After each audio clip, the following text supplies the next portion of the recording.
Right, afternoon everyone. So we're back again at this Mercedes CLS. It's a 2007 model.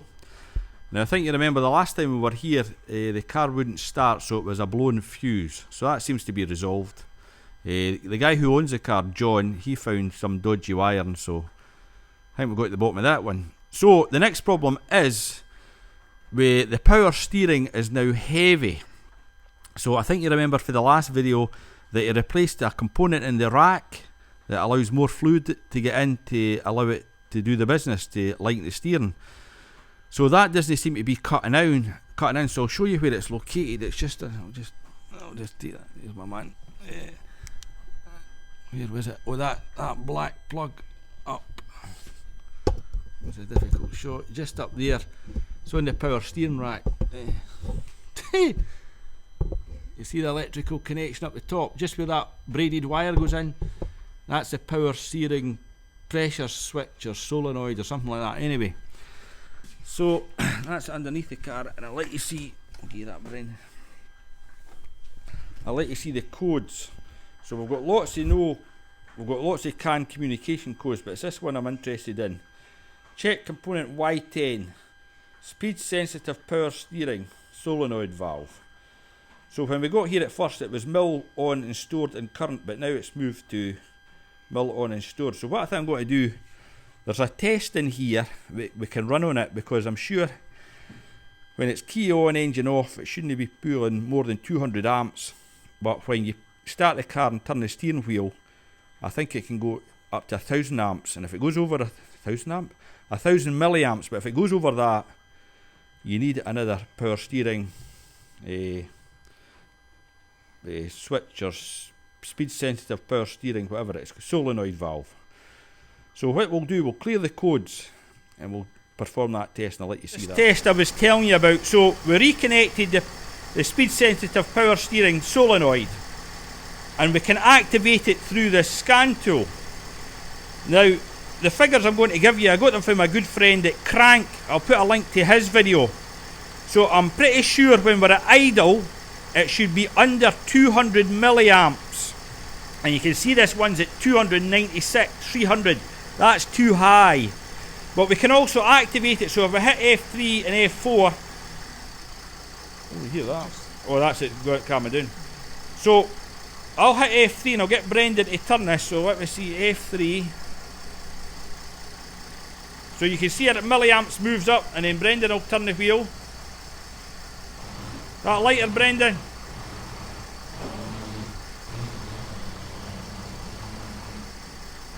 Is it alright there? That, aye. So you can see that's okay, because I think the figure's between 800 and 1100. So we'll put it back off again. F4.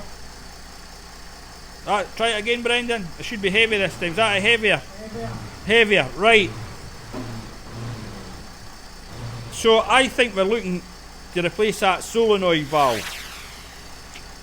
But the other thing is, we've got this up here, the dash.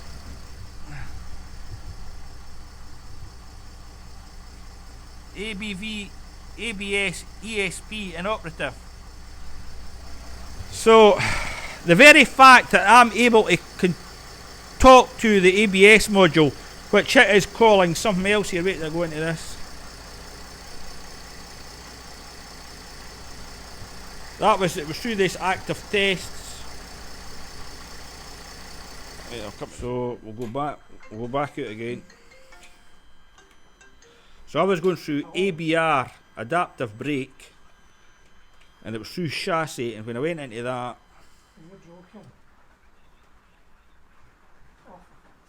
well, you've got to cycle the ignition key.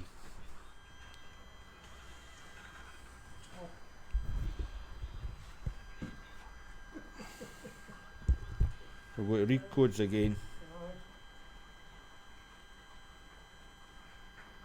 So check the coding in the control gateway, module N93. Oh, right. Seems to be a coding issue as well.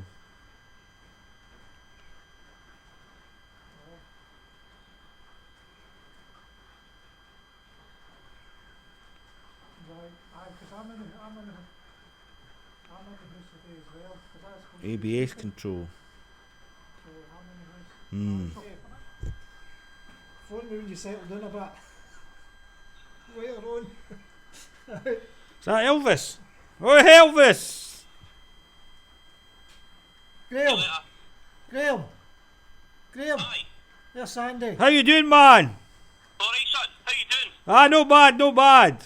Somebody Is just that you? crashed. Is that you learning for the master? Aye. That's it, man. Somebody just crashed into the back of him. Oh, somebody crashed into the back of your car? Again. Oh. Twice in 3 weeks. Oh, no, it's just stay in the house, Graham. That'd be a better idea, son. Somebody dented the door 3 weeks ago, and it was the beginning of this Friday at a place in Falkirk, Crams. Oh, aye, that's they do all the insurance work. Right, so they were going to do that. Then the council came to my door today. The last year I'm awfully sorry. Said, we'll pick your van, we'll pick your car. You're kidding me, Lynn? She says, I'm not. She took me out, and my back bumper's all scratched and dented, and the plastic trim's broke open, and the lens on the lights, all scratched to hell. Oh, just... Is your Elvis badge alright? Ah, that's My what I mean. Elvis badge is alright, my Elvis badge is fine, and my wee Scottish Well, badge is fine. that's My it. badges are fine. That's the main thing, my man. Oh, dear doctor.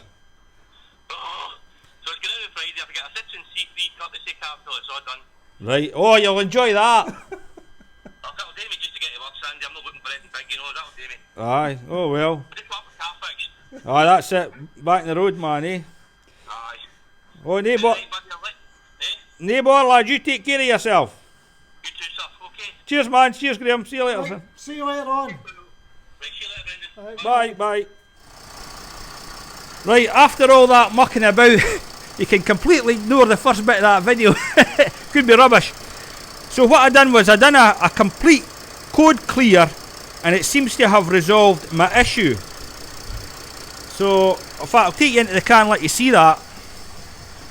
Our ABS light and everything else, the dashboard has cleared, so that is good. And I've now got assistance on the steering wheel, so that's working. So, and we're not complaining about that sensor anymore. I think it was only complaining because it was unplugged. So let's go back to that again. We'll go into ABR brake.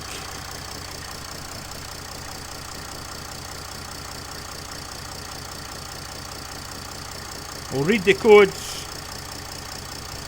That's good. There you go. So go into that active test again.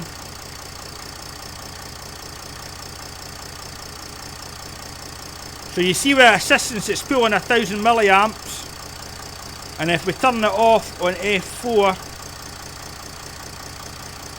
it goes down to 298. So maybe this has got a better tolerance than the ML, so we'll activate it again.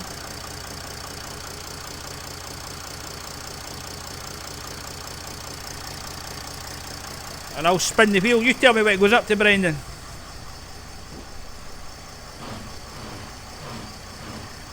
They go up to 1000. Oh, Where's it going to, lad? just round about, will it stay? Is it just staying at the same thing? So that's just staying the same, so we'll skate out of that. The race went up to was about 800. 800, so that's alright.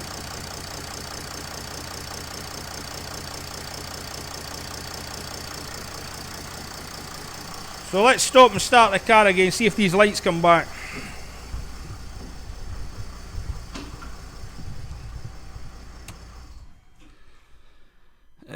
Maybe too early to call, but we probably had these lights because a lot of things had been disconnected. Let's start it again.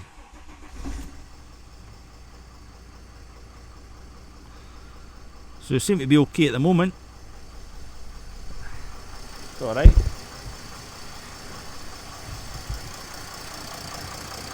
So let's go back. We'll do a full system scan again. I'll get back to you. Right, so we went back in and done a full system scan. As you can see, there's 31 control modules, so reverse test, I don't know what that is. Air conditioning it's complaining about. I don't know if the air conditioner is working on this or no. Couple of door faults, we can ignore them. This system scan one, I think we've seen that already, so. And the adaptive brake seems to be okay, so I think we'll call this one a fix, because I think it was just needing to clear all the codes in all the modules so it could start resynchronizing itself again. I think that's what's been the issue here.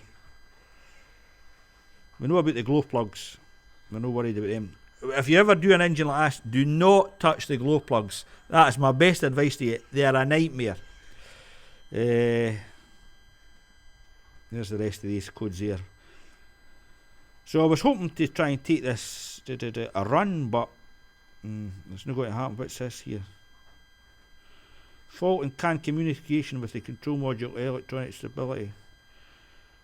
Stored. What module's that in? Front right reversible emergency tensioning retractor. I don't know. Oh, there we go. There's the one for the aircon. Refrigerant pressure level is too low. Probably just needing a regas. But we've started and stopped it a couple of times and it seems to be fine. We're not getting anything on the dashboard. But maybe the supply voltage, maybe the battery's just getting a bit weak. Anyway, I'll let you know if there's an update. Cheers.